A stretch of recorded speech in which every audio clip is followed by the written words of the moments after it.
تمہید مت باندھو راجر، صاف اور سیدھی بات کرو، عمران نے سرد لہجے میں کہا۔ ہاٹ فیلڈ کا ہیڈ کوارٹر بحیرہ ناروے میں واقع شیٹ لینڈ کے جزیروں میں سے کسی ایک پر ہے اور ہاٹ فیلڈ پوری دنیا کو فتح کرنے کی غرض سے اپنے ہیڈ کوارٹر میں ایسی ایجاد کرنے میں مصروف ہے جس کا تعلق سورج کی شعاؤں سے ہے۔ بس میں یہی کچھ بتا سکتا ہوں، راجر نے کہا۔ تمہیں کیسے معلوم ہوا کہ ہیڈ کوارٹر شیٹ لینڈ کے جزیروں میں سے کسی ایک پر ہے؟ عمران نے اسپاٹ لہجے میں پوچھا۔ میں تمہیں تفصیل بتاتا ہوں لارین، جب گرینڈ ماسٹر تھا اور میں مین لیبارٹری انچارج تھا تو ایک بار ہیڈ کوارٹر سے ڈیمانڈ بھیجی گئی کینیڈا کے انتہائی مشہور سائنسدان ڈاکٹر رالف کو اغوا کر کے ہیڈ کوارٹر بھجوایا جائے۔ اس کے لیے ہیڈ کوارٹر نے خصوصی پلاننگ کی تھی۔ ڈاکٹر رالف کو بے ہوش کر کے اس کے چہرے پر ایسا میک اپ کیا گیا تھا جس سے وہ لاش محسوس ہو اور پھر اس لاش کے کام سے تابوت میں ڈال کر ہوائی جہاز کے ذریعے سویڈن بھیجنے کا کہا گیا جہاں سے ہیڈ کوارٹر کے آدمی اسے وصول کر لیں گے۔ چنانچہ لارین نے یہ کام میرے اور جیکسن کے سپرد کر دیا۔ ہم نے ڈاکٹر رالف کو اغوا کیا اور پھر ہیڈ کوارٹر کی ہدایات کے مطابق انہیں اسی طرح لاش ظاہر کر کے خصوصی تابوت میں ڈال کر عام فلائٹ پر سویڈن روانہ کر دیا گیا۔ لیکن میرے دل میں ہیڈ کوارٹر کے بارے میں جاننے کے لیے تجسس موجود تھا اور یہ انتہائی نادر موقع تھا اور میں نے اس موقع سے فائدہ اٹھایا اور سویڈن میں اپنے ایک دوست کو خاص طور پر اس کام پر تعینات کیا کہ وہ اس تابوت کے سویڈن پہنچنے پر اس بات کی نگرانی کرے کہ انہیں کون لوگ وصول کرتے ہیں اور کہاں لے جاتے ہیں۔ اس دوست نے مجھے جو اطلاع دی اس کے مطابق اس تابوت کو سویڈن ایئرپورٹ سے وصول کرنے والے سویڈن کے ایک مشہور گورکن کمپنی کے نمائندے تھے جنہوں نے اسے باقاعدہ سویڈن کے ساحلی شہر کولا کے قبرستان میں دفن کر دیا۔ وہاں اس لاش کے باقاعدہ وارثان اور کولا شہر کے چند معززین بھی تدفین میں شامل ہوئے۔ یہی ظاہر کیا گیا تھا کہ یہ لاش کولا کے رہنے والے ایک بزنس مین کی ہے جو نادرا میں بزنس کرتا تھا، لیکن چونکہ اپنے اس دوست کو یہ بتا چکا تھا کہ تابوت میں اصل لاش نہیں ہے اور اس میں یہ زندہ آدمی ہے، اس لیے اس نے نگرانی جاری رکھی۔ پھر اس نے چیک کر لیا کہ رات کو 7 والی قبر کھود کر اندر سے یہی تابوت نکالا گیا اور اسے ایک بند باڈی کے ویگن میں لاد کر ساحل پر موجود ایک مال بردار جہاز تک پہنچا دیا گیا۔ میرے دوست نے اس جہاز کی منزل کا پتہ چلایا تو اسے معلوم ہوا کہ اس جہاز کی منزل گریٹ لینڈ ہے۔ جہاز تابوت پہنچتے ہی فوراً روانہ ہو گیا تھا، مگر اسی رات یہ اطلاع بھی مل گئی کہ جہاز بھٹک کر شیٹ لینڈ کے طوفانی جزیروں کی طرف چلا گیا ہے، جس کی وجہ سے وہ جہاز تباہ ہو گیا اور پھر اس کا تباہ شدہ ڈھانچہ بھی تلاش کر لیا گیا۔ اس جہاز پر فولاد لوڈ تھا۔ یہ فولاد بھی سمندر کی تہہ میں موجود تھا، لیکن جلد ہی اس تابوت کا پتہ چل سکا اور نہ ہی اس کا کوئی ٹوٹا ہوا حصہ مل سکا۔ اس اطلاع کے بعد میں سمجھ گیا کہ تابوت کو شیٹ لینڈ کے ان خطرناک اور طوفانی جزیروں میں سے کسی جگہ اتارا گیا ہوگا، پھر اسے خفیہ رکھنے کے لیے جہاز کو تباہ کر دیا گیا۔ بعد میں یہ بھی پتہ چلا کہ تابوت کو قبر سے نکالنے اور جہاز تک پہنچانے والے مقامی گروہ کے تمام ممبرز بھی فائرنگ کے ذریعے ہلاک کر دیے گئے۔ اور سب سے اہم بات یہ ہے کہ چند روز بعد ہیڈ کوارٹر سے لارین کا باقاعدہ شکریہ ادا کیا گیا کہ اس نے ہیڈ کوارٹر کی ہدایات کے مطابق ڈاکٹر رالف کو ہیڈ کوارٹر صحیح سلامت بھجوایا ہے۔ اس طرح یہ بات طے ہو گئی کہ یہ سب کچھ ایک خصوصی پلاننگ کے تحت کیا گیا اور یہ ہیڈ کوارٹر شیٹ لینڈ کے جزیروں میں سے کسی ایک جزیرے پر موجود ہے۔ اس کے علاوہ ڈاکٹر رالف کے بارے میں سب جانتے ہیں کہ ڈاکٹر رالف سورج کی شعاؤں پر کی جانے والی تحقیق پر اتھارٹی کا درجہ رکھتے تھے اور ان کی اس طرح پراسرار گمشدگی پر یہاں ناڈا میں کافی عرصے تک بھونچال سا پیدا ہوتا رہا۔ لیکن بہرحال پھر یہ سب کچھ ختم ہو گیا اور تمہیں یہ بھی بتا دو کہ میں نے اس خطرے کے پیش نظر کہ کہیں سویڈن میں موجود میرے اس دوست کی وجہ سے کسی طرح ہیڈ کوارٹر کو یہ اطلاع نہ مل جائے کہ ہیڈ کوارٹر کے بارے میں جاسوسی کی گئی ہے، میں نے اپنے دوست کو دعوت دے کر بلایا اور پھر اسے ایک روڈ ایکسیڈنٹ میں ہلاک کر دیا۔ اس طرح آج تک کسی کو یہ بات معلوم نہ ہو سکی کہ میں نے کس طرح یہ کام کیا ہے۔ آج تم پہلے آدمی ہو جسے میں یہ سب کچھ بتا رہا ہوں کہ اگر میری زندگی نہ رہی تو پھر مجھے کسی ہاٹ فیلڈ یا اس کے ہیڈ کوارٹر سے کیا دلچسپی باقی رہ سکتی ہے۔ راجر نے پوری تفصیل بتاتے ہوئے کہا، گڈ، تم نے حادثہ کلو دیا ہے، بشرط یہ کہ تمہارے ذہن کے احتراق نہ ہو۔ عمران نے مسکراتے ہوئے کہا، ذہن کے احتراق کیا مطلب؟ میں نے صحیح بات کی ہے، راجر نے چونک کر کہا تو عمران بے اختیار ہنس پڑا۔ راجر، تم نے واقعی اپنی زندگی بچانے کے لیے قابل قبول کہانی گھڑی ہے اور پھر خود ہی اس کے سب کرداروں کو بھی ختم کر دیا ہے تاکہ تمہاری اس کہانی کی چیکنگ نہ کی جا سکے۔ لیکن تمہیں شاید معلوم نہیں کہ تمہاری اس کہانی میں چند ایسے پوائنٹ موجود ہیں جو اس ساری کہانی کو واضح طور پر من گھڑت ظاہر کر رہے ہیں۔ پہلا پوائنٹ تو یہ ہے کہ شیٹ لینڈ کے جزیرے کسی زمانے میں طوفانی اور غیر آباد سمجھے جاتے تھے۔ آج سے تقریباً 25 سال پہلے کی بات ہے، لیکن اب شیٹ لینڈ کے ان جزیروں پر گریٹ لینڈ نے اپنی فوج کے مراکز قائم کیے ہوئے ہیں اور گریٹ لینڈ سے فوج وہاں آتی جاتی رہتی ہے۔ اور یہ بھی بتا دو کہ شیٹ لینڈ پرانا نام تھا، اب ان جزیروں کو جارج آئی لینڈ کہا جاتا ہے۔ یقیناً جس زمانے میں تم ایکٹریمیا کی خفیہ ایجنسی سے متعلق رہے ہو اس دور میں شیٹ لینڈ کے بارے میں تمہیں علم ہوا ہوگا، اس لیے تم نے وہی نام لے دیا۔ دوسرا پوائنٹ یہ ہے کہ سویڈن میں فولاد بنانے کی صنعت سرے سے ہے ہی نہیں اور آج اور نہ پہلے کبھی تھی۔ سویڈن فولاد کے لیے ہمیشہ سے گریٹ لینڈ کا محتاج رہا ہے، اس لیے یہ ہو ہی نہیں سکتا کہ سویڈن سے فولاد بردار جہاز گریٹ لینڈ جائے۔ ہاں تم یہ کہتے کہ گریٹ لینڈ سے مال بردار جہاز فولاد لے کر سویڈن جا رہا تھا تو تمہاری بات درست ہو سکتی تھی۔ تیسری بات یہ ہے کہ عام فلائٹ سے اگر تابوت ناڈا سے سویڈن بھجوایا جائے تو راستے میں تقریباً 100 پوائنٹ پر اسے منشیات چیک کرنے کے لیے خصوصی مشینوں سے چیک کیا جائے گا، کیونکہ منشیات فروشوں کا کسی زمانے میں یہ کاروبار رہا تھا کہ وہ انسانی لاشوں کے اندر منشیات بھر کر اسی طرح اسے اسمگل کرتے تھے۔ تب سے لاشوں اور تابوتوں کو خاص طور پر چیک کرنے کا بین الاقوامی قانون بنایا گیا تھا اور یہ قانون آج کا نہیں ہے، 20 سال پہلے کا ہے۔ اور بھی بتاؤں یہ اتنے ہی پوائنٹس کافی ہیں؟ عمران نے پوائنٹس بتاتے ہوئے جواب دیا تو راجر کی آنکھیں حیرت سے پھیلتی چلی گئیں، اس کا چہرہ ہونکو جیسا ہو گیا تھا۔ یہ تم جو کچھ کہہ رہے ہو یہ کیسے ممکن ہے؟ میں نے بالکل درست کہا ہے، 100% درست کہا ہے، راجر نے اٹک اٹک کر کہا۔ تو پھر میرے پوائنٹس کو غلط ثابت کر دو۔ عمران نے جواب دیا، مام میں کیا کہہ سکتا ہوں، ٹھیک ہے ہلاک کر دو مجھے، اب میں کیا کر سکتا ہوں، راجر نے یکلحد انتہائی مایوسانہ لہجے میں کہا اور اس کے ساتھ اس نے گردن جھکا لی۔ ایسی اداکاری سے مجھے متاثر نہ کرو راجر، میں خود اس سے بھی اچھی طرح اور متاثر کن اداکاری کر لیتا ہوں، آخری بار کہہ رہا ہوں کہ اصل بات اگل دو، اب بھی وقت ہے، پھر یہ وقت تمہارے ہاتھ سے نکل جائے گا۔ عمران کا لہجہ یکلحد سرد ہو گیا۔ تم سے جیتنا ناممکن ہے، قطعی ناممکن۔ آئی ایم سوری عمران، میں نے واقعی تمہیں ڈانٹ دینے کی کوشش کی تھی لیکن میں کامیاب نہیں ہو سکا۔ اصل بات یہی ہے کہ مجھے ہاٹ فیلڈ کے ہیڈ کوارٹر کے بارے میں کوئی علم نہیں ہے۔ ہاں، ایک آدمی کو پوری دنیا میں اس کا علم ہو سکتا ہے اور وہ ہے ڈاکٹر رالیف، اگر تم اسے تلاش کر سکو، کیونکہ ڈاکٹر رالیف کو واقعی اغوا کیا گیا تھا اور اسے ایک چارٹر طیارے کے ذریعے یہاں سے کرائمیا روانہ کیا گیا تھا، بس اس کے بعد کیا ہوا مجھے اس کا علم نہیں ہے، راجر نے کہا۔ اب تم نے سچ بولا ہے راجر، کیونکہ ڈاکٹر رالیف بین الاقوامی شہرت کا مالک سائنسدان تھا اور آج سے 4-5 سال قبل اسے واقعی اغوا کیا تھا اور پھر بین الاقوامی طور پر اس کی تلاش کی گئی تھی، لیکن وہ دستیاب نہ ہو سکا تھا اور آج تک دستیاب نہیں ہو سکا۔ تمہارے اس سچ پر میں تمہیں چھوڑ سکتا ہوں لیکن تمہاری تنظیم گرینڈ ماسٹر کا خاتمہ بہرحال ضرور ہوگا، عمران نے کہا اور مڑ کر بیرونی دروازے کی طرف بڑھ گیا۔ گاربو کے حسین و جمیل چہرے پر اس وقت شدید ترین پریشانی کے تاثرات نمایاں تھے۔ وہ ایک خوبصورت اور دلکش انداز میں سجائے گئے کمرے میں انتہائی بے چینی کے عالم میں ٹہل رہی تھی، اس کی نظریں بار بار میز پر رکھے ہوئے ٹیلی فون کی طرف جاتی اور ایک بار پھر وہ بے چینی کے عالم میں ٹہلنا شروع کر دیتی، وہ بار بار مٹھیاں بھیجتی اور بار بار کھولتی تھی، پھر اچانک ٹیلی فون کی گھنٹی بج اٹھی اور گاربو نے اس طرح جھپٹ کر ریسیور اٹھا لیا جیسے اسے خطرہ ہو کہ اگر اسے ریسیور اٹھانے میں ایک لمحے کی بھی دیر ہو گئی تو اس پر قیامت ٹوٹ پڑے گی۔ یس گاربو اسپیکنگ، گاربو نے تیز لہجے میں کہا۔ ہینس بول رہا ہوں مادام، دوسری طرف سے ایک مؤدبانہ آواز سنائی دی۔ بولو جلدی بتاؤ کیا رپورٹ ہے، گاربو نے حلق کے بال چیختے ہوئے کہا۔ کام ہو گیا ہے مادام، آپ کے دشمنوں کے جسم لاکھوں ٹکڑوں کی صورت میں سمندر پر تیر رہے ہیں، دوسری طرف سے جواب دیا گیا۔ او گڈ، لیکن کیا اس کی پوری فلم تیار کی گئی ہے، گاربو نے اطمینان کا طویل سانس لیتے ہوئے کہا۔ یس مادام، ابھی تھوڑی دیر بعد وہ آپ کے کاؤنٹر پر پہنچ جائے گی، دوسری طرف سے کہا گیا۔ اوکے، باقی باتیں فلم دیکھ کر ہوں گی، گاربو نے کہا۔ اس کے ساتھ اس نے ریسیور رکھا اور ساتھ پڑے ہوئے انٹرکام کے ریسیور اٹھا لیا۔ یس مادام، دوسری طرف سے ایک نسوانی آواز سنائی دی۔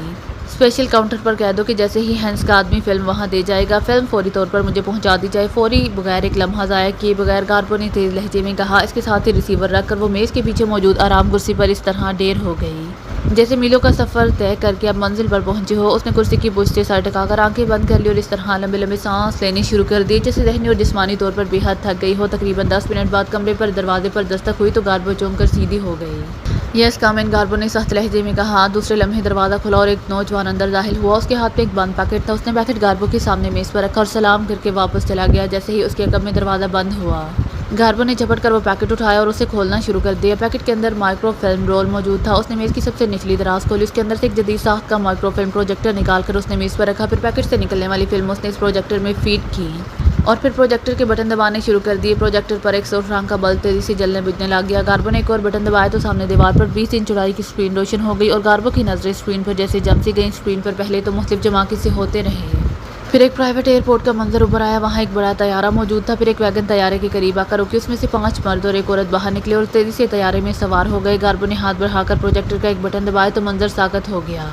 منظر میں طیارے کی سیڑھیوں پر ایک قطار کی صورت میں ایک عورت اور 5 مرد اوپر جا رہے تھے۔ گاربو نے ایک اور بٹن دبایا تو اسکرین پر ان افراد کا کلوز اپ دکھائی دینے لگا، یہ عورت اور مرد سب مقامی تھے۔ گاربو نے میز کی سب سے اوپر والی دراز کھولی اور اس میں سے ایک پیکٹ نکال کر اس میں ایک تصویر باہر نکال لی۔ یہ تصویر اس ہوٹل کے ہال کی تھی جس میں ایک میز کے گرد ایک عورت اور 5 مرد بیٹھے ہوئے کھانا کھانے میں مصروف تھے۔ گاربو نے ان چہروں کو غور سے دیکھا، پھر اسکرین پر نظر آنے والے منظر میں موجود افراد کو اس تصویر کے چہروں کی مدد سے شناخت کرنا شروع کر دیا۔ چند لمحوں بعد اس کے چہرے پر مسرت کے تاثرات ابھر آئے کیونکہ میز کے گرد بیٹھے ہوئے افراد اور ایک طیارے پر چڑھنے والے افراد ایک ہی تھے۔ گاربو نے ایک طویل سانس لیا اور ہاتھ بڑھا کر پروجیکٹر کے 2-3 بٹن یکے بعد دیگرے پریس کیے تو اسکرین پر نظر آنے والے افراد تیزی سے طیارے میں سوار ہو گئے، سیڑھی ہٹا لی گئی اور طیارے کا دروازہ بند ہو گیا۔ طیارے کی سائٹ پر موجود کمپنی کا نام اور طیارے کا نمبر وغیرہ پوری وضاحت سے نظر آ رہا تھا۔ طیارہ حرکت میں آ گیا، پھر رن وے پر دوڑ شروع ہو گئی، چند لمحوں بعد ہی فضا میں بلند ہو گیا۔ گو وہ چھوٹا نظر آنے لگ گیا تھا لیکن بہرحال اسکرین پر موجود تھا، وہ مزید چھوٹا ہوتا گیا اور چند لمحوں بعد اسکرین پر ایک نقطے جیسا نظر آنے لگا، لیکن پھر یکلحد طیارہ بڑا ہونے لگ گیا اور گاربو سمجھ گئی کہ فلم بنانے والے نے زیادہ پاورفل زوم لینس کیمرے پر لگا دیا ہے۔ طیارہ ایک بار پھر چھوٹا نظر آنے لگ گیا، اب نیچے پھیلا ہوا سمندر واضح طور پر نظر آ رہا تھا۔ پھر اچانک طیارے پر ایک شعلہ نظر آیا اور پلک جھپکنے میں پورا طیارہ شعلے کا روپ دھار گیا اور اس کے پرزے فضا میں پھیلتے نظر آئے۔ شعلہ بجلی کی سی تیزی سے سمندر میں گرنے لگا اور دیکھتے ہی دیکھتے طیارے کا ڈھانچہ سمندر کے اندر غائب ہو گیا، اس کے ساتھ ہی اسکرین سپاٹ ہو گئی۔ گاربو نے اطمینان کا ایک طویل سانس لیا اور پروجیکٹر کو آف کر کے اس نے میز کی سب سے نچلی دراز میں رکھا، پھر میز پر پڑی ہوئی تصویر کو اٹھا کر اس نے واپس لفافے میں رکھا اور لفافہ میز کی سب سے اوپر والی دراز میں رکھ کر اس نے میز پر رکھے ہوئے فون کا ریسیور اٹھایا اور اس کے نچلے حصے میں لگا ہوا ایک بٹن دبا دیا۔